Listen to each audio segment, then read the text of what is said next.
اللہم صلی علی سیدنا محمد وعلی آلہ وصحبہ دعوت و ہدایت کی ایک ہنسی شفق لے کر میرے مصطفیٰ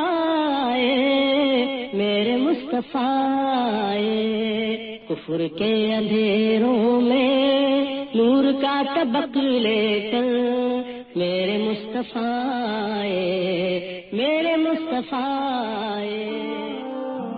ایپیسوڈ 38 الرحیق المختوم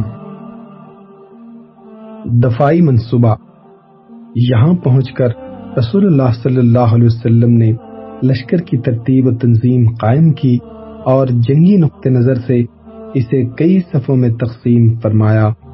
ماہر تیر اندازوں کا ایک دستہ بھی منتخب کیا جو 50 مردان جنگی پر مشتمل تھا۔ ان کی کمان حضرت عبداللہ بن جبیر بن نعمان انصاری کو سپرد کی اور انہیں وادی قناطہ کے جنوبی کنارے پر واقع ایک چھوٹی سی پہاڑی پر جو اسلامی لشکر کے کیمپ سے کوئی 150 میٹر جنوب مشرق میں واقع ہے اور اب جبل رماح کے نام سے مشہور ہے تعینات فرمایا۔ اس کا مقصد ان کلمات سے واضح ہے جو آپ صلی اللہ علیہ وسلم نے ان تیر اندازوں کو ہدایت دیتے ہوئے ارشاد فرمائے۔ آپ صلی اللہ علیہ وسلم نے ان کے کمانڈر کو مخاطب کرتے ہوئے فرمایا، شہ سواروں کو تیر مار کر ہم سے دور رکھو، وہ پیچھے سے ہم پر چڑھ نہ آئے، ہم جیتے یا ہارے تم اپنی جگہ رہنا، تمہاری طرف سے ہم پر حملہ نہ ہونے پائے۔ پھر آپ صلی اللہ علیہ وسلم نے تیر اندازوں کو مخاطب کر کے فرمایا، ہماری پشت کی حفاظت کرنا، اگر دیکھو کہ ہم مارے جا رہے ہیں تو ہماری مدد کو نہ آنا، اور اگر دیکھو کہ ہم مال غنیمت سمیٹ رہے ہیں تو ہمارے ساتھ شریک نہ ہونا۔ اور صحیح بخاری کے الفاظ کے مطابق آپ صلی اللہ علیہ وسلم نے یوں فرمایا، اگر تم لوگ دیکھو کہ ہمیں پرندے اچک رہے ہیں تو بھی اپنی جگہ نہ چھوڑنا یہاں تک کہ میں بلا بھیجوں، اور اگر تم لوگ دیکھو کہ ہم نے قوم کو شکست دے دی ہے اور انہیں کچل دیا ہے تو بھی اپنی جگہ نہ چھوڑنا یہاں تک کہ میں بلا بھیجوں۔ ان سخت ترین فوجی احکامات و ہدایت کے ساتھ اس دستے کو اس پہاڑی پر متعین فرما کر رسول اللہ صلی اللہ علیہ وسلم نے وہ واحد شگاف بند فرما دیا جس سے نفوذ کر کے مشرکین کا رسالہ مسلمانوں کی صفوں کے پیچھے پہنچ سکتا تھا اور ان کو محاصرے اور نرغے میں لے سکتا تھا۔ باقی لشکر کی ترتیب یہ تھی کہ میمنہ پر حضرت منذر بن عمرو مقرر ہوئے اور میسرہ پر حضرت زبیر بن عوام اور ان کا معاون حضرت مقداد بن اسود کو بنایا گیا۔ حضرت زبیر کو یہ مہم بھی سونپی گئی کہ وہ خالد بن ولید کے شہ سواروں کی راہ روکے رکھیں۔ اس ترتیب کے علاوہ صف کے اگلے حصے میں ایسے ممتاز اور منتخب بہادر مسلمان رہ گئے جس کی جانبازی و دلیری کا شہرہ تھا اور جنہیں ہزاروں کے برابر مانا جاتا تھا۔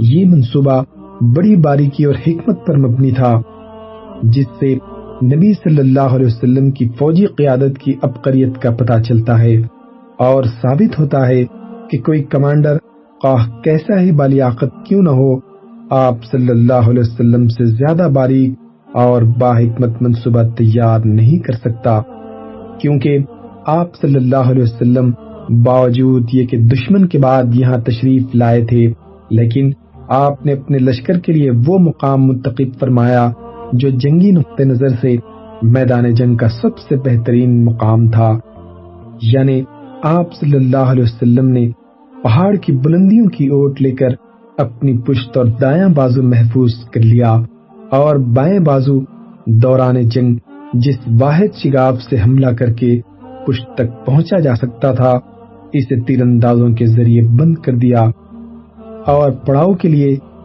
ایک اونچی جگہ منتخب فرمائی۔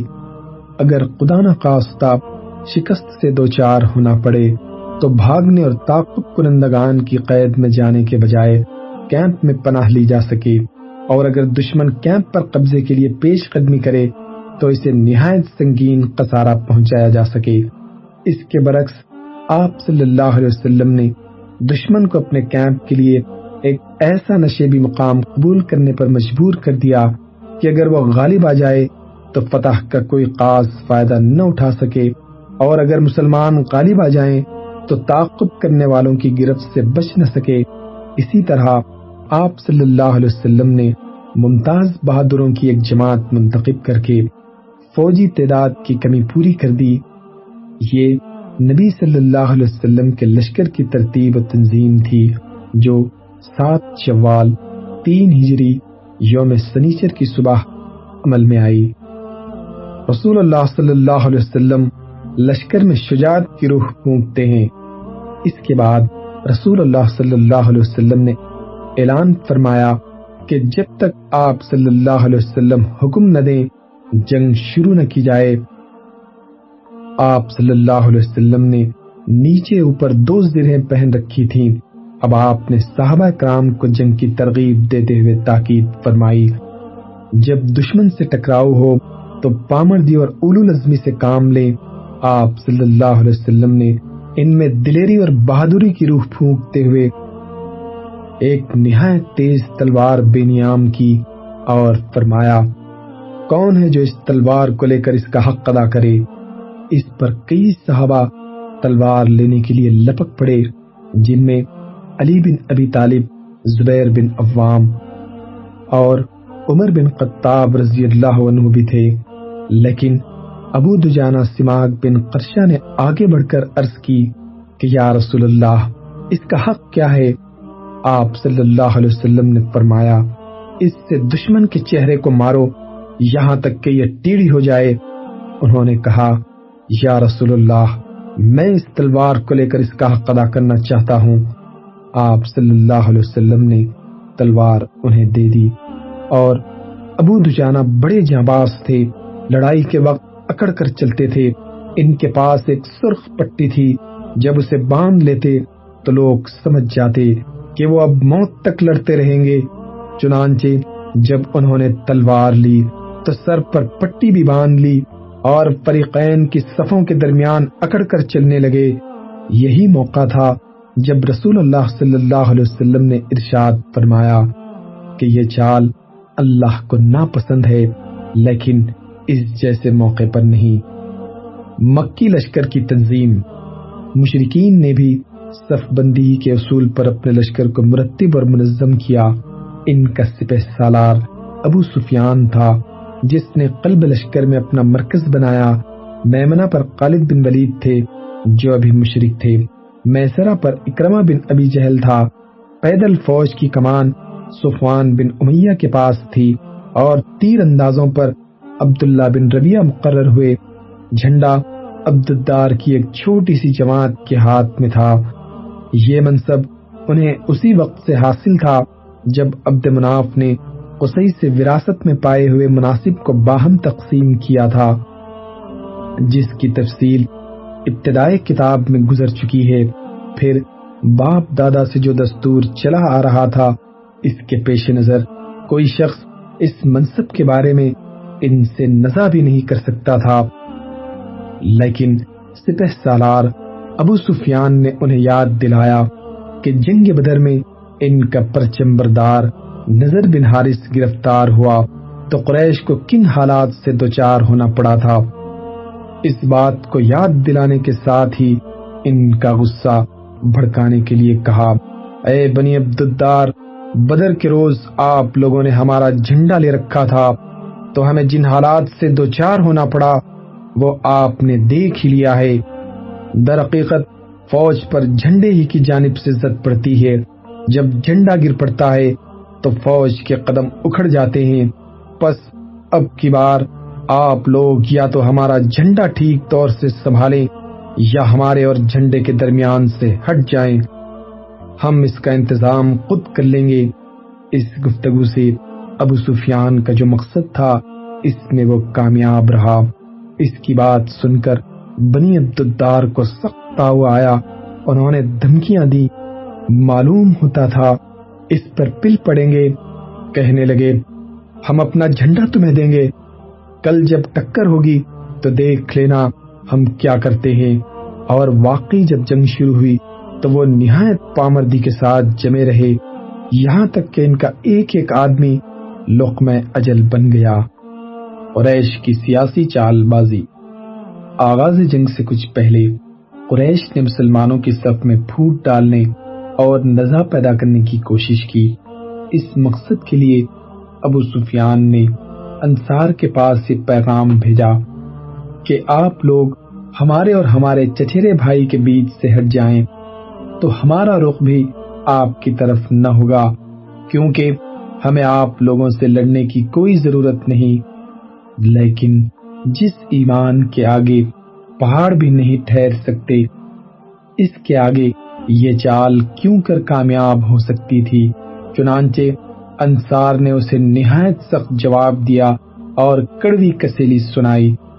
پھر وقت سفر قریب آ گیا اور دونوں فوجیں ایک دوسرے کے قریب آ گئیں تو قریش نے اس مقصد کے لیے ایک اور کوشش کی، یعنی ان کا ایک خیانت کوش آلے کار ابو عامر فاسق مسلمانوں کے سامنے نمودار ہوا۔ اس شخص کا نام عبد عمر بن سیفی تھا اور اسے راہب کہا جاتا تھا، لیکن رسول اللہ صلی اللہ علیہ وسلم نے اس کا نام فاسق رکھ دیا۔ یہ جاہلیت میں قبیلے اوس کا سردار تھا، لیکن جب اسلام کی آمد ہوئی تو اسلام اس کے گلے کی پھانس بن گیا اور وہ رسول اللہ صلی اللہ علیہ وسلم کے خلاف کھل کر عداوت پر اتر آیا۔ چنانچہ وہ مدینے سے نکل کر قریش کے پاس پہنچا اور انہیں آپ صلی اللہ علیہ وسلم کے خلاف بھڑکا کر آمادہ جنگ کیا اور یقین دلایا میری قوم کے لوگ مجھے دیکھیں گے تو میری بات مان کر میرے ساتھ ہو جائیں گے۔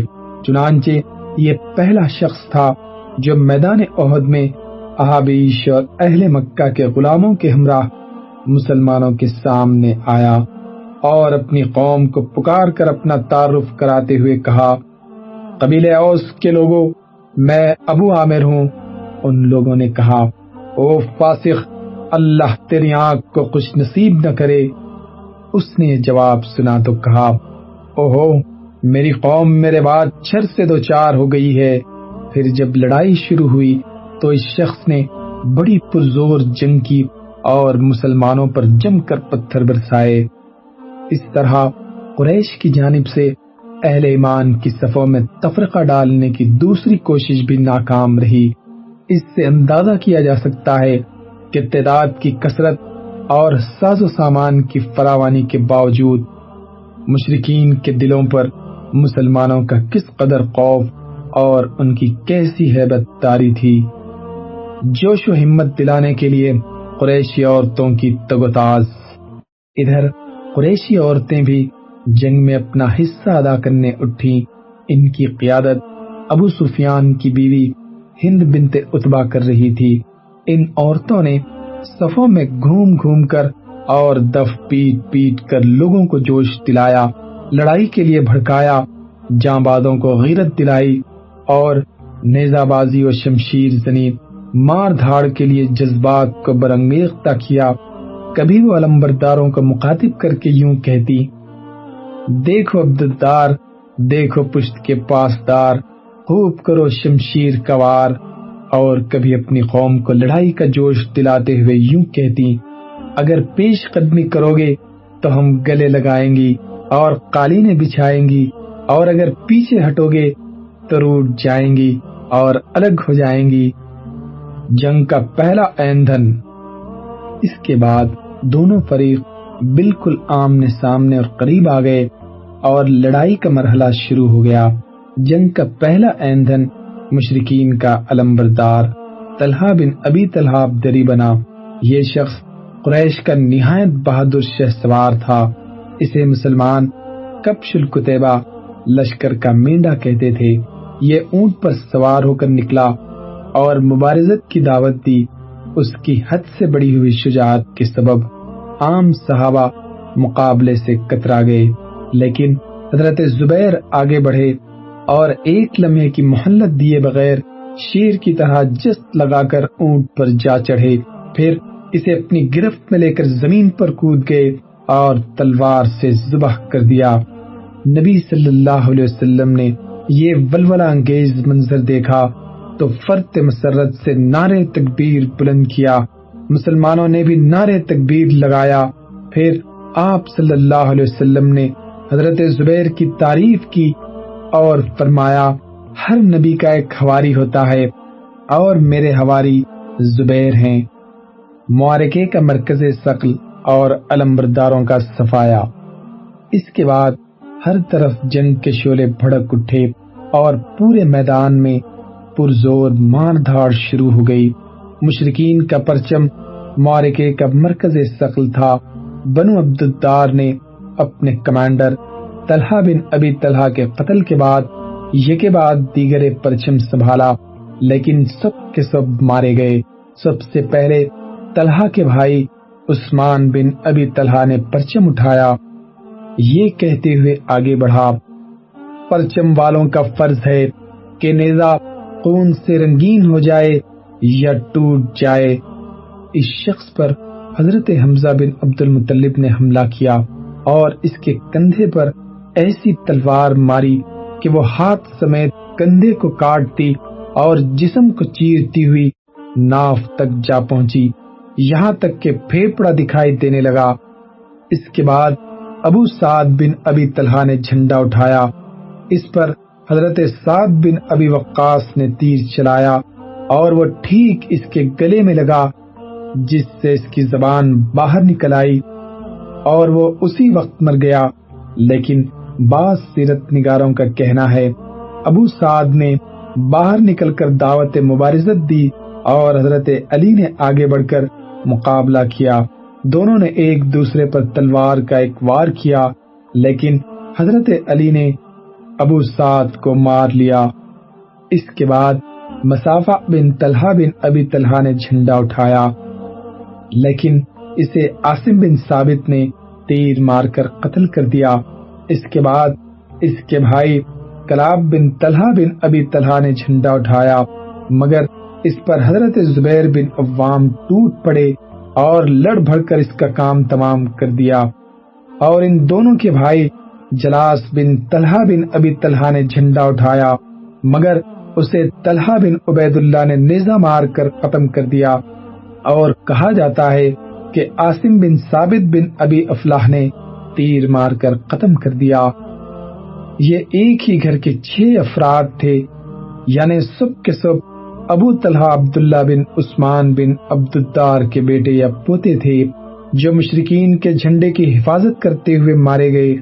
اس کے بعد قبیلے بنی عبد الدار کے ایک اور شخص ارتا بن شرحبیل نے پرچم سنبھالا، لیکن اسے حضرت علی بن ابی طالب نے اور کہا جاتا ہے کہ حضرت حمزہ بن عبد المطلب نے قتل کر دیا۔ اس کے بعد شریح بن قارز نے جھنڈا اٹھایا، مگر اسے قزمان نے قتل کر دیا۔ قزمان منافق تھا اور اسلام کے بجائے قبائلی حمیت کے جوش میں مسلمانوں کے ہمراہ لڑنے آیا تھا۔ شریح کے بعد ابو زید بن عمر بن عبد مناف عبدری نے جھنڈا سنبھالا، مگر اسے بھی قزمان نے ٹھکانے لگا دیا۔ پھر شرحبیل بن ہاشم عبدری کے ایک لڑکے نے جھنڈا اٹھایا، مگر وہ بھی قزمان کے ہاتھوں مارا گیا۔ یہ بنو عبد الدار کے 10 افراد ہوئے جنہوں نے مشرکین کا جھنڈا اٹھایا اور سب کے سب مارے گئے۔ اس کے بعد اس قبیلے کا کوئی آدمی باقی نہ بچا جو جھنڈا اٹھاتا، لیکن اس موقع پر ان کے ایک حبشی غلام نے، جس کا نام ثواب تھا، لپک کر جھنڈا اٹھا لیا اور ایسی بہادری اور پامردی سے لڑا کہ اپنے سے پہلے جھنڈا اٹھانے والے اپنے آقاؤں سے بھی بازی لے گیا۔ یعنی یہ شخص مسلسل لڑتا رہا یہاں تک کہ اس کے دونوں ہاتھ یہ کے بعد دیگرے کاٹ دیے گئے، لیکن اس کے بعد بھی اس نے جھنڈا گرنے نہ دیا، بلکہ گھٹنے کے بل بیٹھ کر سینے اور گردن کی مدد سے کھڑا کیے رکھا، یہاں تک کہ جان سے مار ڈالا گیا۔ اور اس وقت بھی یہ کہہ رہا تھا، یا اللہ، اب تو میں نے کوئی عذر باقی نہ چھوڑا، اس غلام ثواب کے قتل کے بعد جھنڈا زمین پر گر گیا اور اسے کوئی اٹھانے والا باقی نہ بچا، اس لیے وہ گرا ہی رہا۔ بقیہ حصوں میں جنگ کی کیفیت: ایک طرف مشرکین کا جھنڈا معرکے کا مرکز ثقل تھا تو دوسری طرف میدان کے بقیہ حصوں میں بھی شدید جنگ جاری تھی۔ مسلمانوں کی صفوں پر ایمان کی روح چھائی ہوئی تھی، اس لیے وہ شرک و کفر کے لشکر پر اس سیلاب کی طرح ٹوٹے پڑ رہے تھے جس کے سامنے کوئی بن ٹھہر نہیں پاتا۔ مسلمان اس موقع پر امت امت کہہ رہے تھے اور اس جنگ میں یہی ان کا شعار تھا۔ ادھر ابو دجانہ نے اپنی سرخ پٹی باندھے، رسول اللہ صلی اللہ علیہ وسلم کی تلوار تھامے اور اس کے حق کی ادائیگی کا عزم مصمم کیے پیش قدمی کی اور لڑتے ہوئے دور تک جا گھسے اور جس مشرک سے ٹکراتے اس کا صفایا کر دیتے۔ انہوں نے مشرکین کی صفوں کی صفیں الٹ دی۔ حضرت زبیر بن عوام کا بیان ہے کہ جب میں نے رسول اللہ صلی اللہ علیہ وسلم سے تلوار مانگی اور آپ نے مجھے نہ دی تو میرے دل پر اس کا اثر ہوا اور میں نے اپنے جی میں سوچا کہ میں آپ کی پھوپھی حضرت صفیہ کا بیٹا ہوں، قریشی ہوں، اور میں نے آپ کے پاس جا کر ابو دجانہ سے پہلے تلوار مانگی لیکن آپ نے مجھے نہ دی اور انہیں دے دی، اس لیے واللہ میں دیکھوں گا کہ وہ اس سے کیا کام لیتے ہیں۔ چنانچہ میں ان کے پیچھے لگ گیا۔ انہوں نے یہ کیا کہ پہلے اپنی سرخ پٹی نکالی اور سر پر باندھی۔ اس پر انصار نے کہا ابو دجانہ نے موت کی پٹی نکال لی ہے۔ پھر وہ یہ کہتے ہوئے میدان کی طرف بڑھے، میں نے اس نخلستان کے دامن میں اپنے قلیل سے عہد کیا ہے کہ کبھی صفوں کے پیچھے نہ رہوں گا بلکہ آگے بڑھ کر اللہ اور اس کے رسول کی تلوار چلاؤں گا۔ اس کے بعد انہیں جو بھی مل جاتا اسے قتل کر دیتے۔ ادھر مشرکین میں ایک شخص تھا جو ہمارے کسی بھی زخمی کو پا جاتا تو اس کا خاتمہ کر دیتا۔ یہ دونوں رفتہ رفتہ قریب ہو رہے تھے۔ میں نے اللہ سے دعا کی کہ دونوں میں ٹکر ہو جائے اور واقعتاً ٹکر ہو گئی۔ دونوں نے ایک دوسرے پر ایک ایک وار کیا۔ پہلے مشرک نے ابو دجانہ پر تلوار چلائی لیکن ابو دجانہ نے یہ حملہ ڈھال پر روک لیا اور مشرک کی تلوار ڈھال میں پھنس کر رہ گئی۔ اس کے بعد ابو دجانہ صفوں پر صفیں درہم برہم کرتے ہوئے آگے بڑھے، یہاں تک کہ قریشی عورتوں کی کمانڈر تک جا پہنچے۔ انہیں معلوم نہ تھا کہ یہ عورت ہے۔ چنانچہ ان کا بیان ہے کہ میں نے ایک انسان کو دیکھا، وہ لوگوں کو بڑے زور و شور سے جوش و ولولہ دلا رہا تھا، اس لیے میں نے اس کو نشانے پر لے لیا، لیکن جب تلوار سے حملہ کرنا چاہا تو اس نے ہائے پکار مچائی اور پتہ چلا کہ عورت ہے۔ میں نے رسول اللہ صلی اللہ علیہ وسلم کی تلوار کو بٹا نہ لگنے دیا کہ اس سے کسی عورت کو ماروں۔ یہ عورت ہند بنت عتبہ تھی۔ چنانچہ حضرت زبیر بن عوام کا بیان ہے کہ میں نے ابو دجانہ کو دیکھا کہ انہوں نے ہند بنت عتبہ کے سر کے بیچوں بیچ تلوار بلند کی اور پھر ہٹا لی۔ میں نے کہا اللہ اور اس کے رسول بہتر جانتے ہیں۔ ادھر حضرت حمزہ بھی بھپرے ہوئے شیر کی طرح جنگ لڑ رہے تھے اور بے نظیر مار دھاڑ کے ساتھ قلب لشکر کی طرف بڑھے اور چڑھے جا رہے تھے۔ ان کے سامنے سے بڑے بڑے بہادر اس طرح بکھر جاتے تھے جیسے چومکھی ہوا میں پتے اڑ رہے ہوں۔ انہوں نے مشرکین کے علمبرداروں کے صفائے میں نمایاں رول ادا کرنے کے علاوہ ان کے بڑے بڑے جانبازوں اور بہادروں کا بھی حال خراب کر رکھا تھا، لیکن اسی عالم میں ان کی شہادت واقع ہو گئی، مگر انہیں بہادروں کی طرح رو در رو لڑ کر شہید نہیں کیا گیا بلکہ بزدلوں کی طرح چھپ چھپا کر بے خبری کے عالم میں مارا گیا۔ اللہ کے شیر حضرت حمزہ کی شہادت رضی اللہ عنہ۔ حضرت حمزہ رضی اللہ عنہ کا قاتل وحشی بن حرب تھا۔ ہم ان کی شہادت کا واقعہ اسی کی زبانی نقل کرتے ہیں۔ اس کا بیان ہے کہ میں جبیر بن مطعم کا غلام تھا اور ان کا چچا طعیمہ بن عدی جنگ بدر میں مارا گیا تھا۔ جب قریش جنگ احد پر روانہ ہونے لگے تو جبیر بن مطعم نے مجھ سے کہا، اگر تم محمد صلی اللہ علیہ وسلم کے چچا حمزہ رضی اللہ عنہ کو میرے چچا کے بدلے قتل کر دو تو تم آزاد ہو۔ وحشی کا بیان ہے کہ اس پیشکش کے نتیجے میں میں بھی لوگوں کے ساتھ روانہ ہوا۔ میں حبشی آدمی تھا اور حبشیوں کی طرح نیزہ پھینکنے میں ماہر تھا، نشانہ کم ہی چوکتا تھا۔ جب لوگوں میں جنگ چھڑ گئی تو میں نکل کر حمزہ کو دیکھنے لگا، میری نگاہیں انہی کی تلاش میں تھیں۔ بلا کر میں نے انہیں لوگوں کی پہنائی میں دیکھ لیا، وہ کاکستری اونٹ معلوم ہو رہے تھے، لوگوں کو درہم برہم کرتے جا رہے تھے، ان کے سامنے کوئی چیز ٹک نہیں پاتی۔ واللہ میں بھی ان کے ارادے سے تیار ہی ہو رہا تھا اور ایک درخت یا پتھر کی اوٹ میں چھپ کر انہیں قریب آنے کا موقع دینا چاہتا تھا۔ اتنے میں سبا بن عبد العزیٰ مجھ سے آگے بڑھ کر ان کے پاس جا پہنچا۔ حمزہ نے اسے للکارتے ہوئے کہا، یہ لے، اور ساتھ ہی زور کی تلوار ماری کہ گویا اس کا سر تھا ہی نہیں۔ وحشی کا بیان ہے کہ اس کے ساتھ ہی میں نے اپنا نیزہ تولا اور جب میری مرضی کے مطابق ہو گیا تو ان کی طرف اچھال دیا۔ نیزہ ناف کے نیچے لگا اور دونوں پاؤں کے بیچ سے پار ہو گیا۔ انہوں نے میری طرف اٹھنا چاہا لیکن مغلوب ہو گئے۔ میں نے ان کو اسی حال میں چھوڑ دیا یہاں تک کہ وہ مر گئے۔ اس کے بعد میں نے ان کے پاس جا کر اپنا نیزہ نکال لیا اور لشکر میں واپس جا کر بیٹھ گیا۔ میرا کام ہو چکا تھا، مجھے ان کے سوا کسی اور سے سروکار نہ تھا۔ میں نے انہیں محض اس لیے قتل کیا تھا کہ آزاد ہو جاؤں۔ چنانچہ جب مکہ آیا تو مجھے آزادی مل گئی۔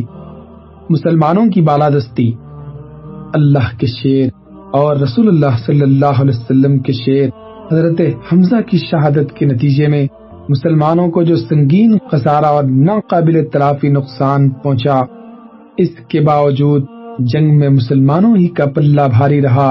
حضرت ابو بکر و عمر، علی و زبیر، مصعب بن عمیر، طلحہ بن عبید اللہ، عبداللہ بن جہش، سعد بن معاذ، سعد بن عبادہ، سعد بن ربی اور نضر بن انس وغیرہ ایسی پامردی اور جاں بازی سے لڑائی لڑی کہ مشرکین کے چھکے چھوٹ گئے، حوصلے ٹوٹ گئے اور ان کی قوت بازو جواب دے گئی عورت کی آغوش سے تلوار کی دھار پر۔ اور آئیے ذرا ادھر دیکھیں، اپنی جاں فروش شہبازوں میں ایک اور بزرگ حضرت حنظلہ الغسیل نظر آ رہے ہیں، جو آج ایک نرالی شان سے میدان جنگ میں تشریف لائے۔